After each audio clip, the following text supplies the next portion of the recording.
教师节就特别到啊，县市政府这教师节礼品真侪拢已经送出去啊。嘉义县市的教师节礼物呢，是县市长的一个卡片一张。那既然县市200块礼券，一寡老师是讲真失望。那嘉义县市已经答应讲，对明年开始呢，会发敬师礼券600块。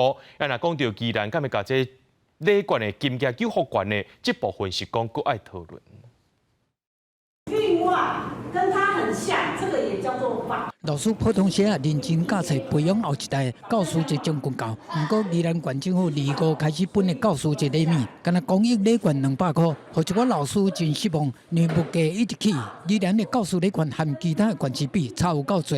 那我们虽然在112年有调整，可是到现在相较之下又有很大的那个落差。各界的一些意见，那我们也会参考其他县市的相关的一些做法。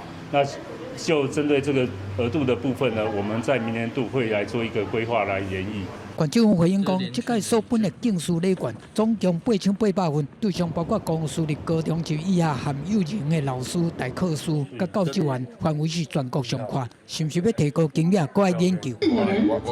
郑老师与礼拜就是教师节，各地方当然送教师礼，金门县是高粱酒1罐。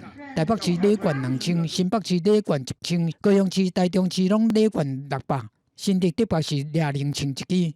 那嘉义县市是以2个首长的名义所送的卡片1张，结果引起部分教师批评讲，这根本是在处罚老师。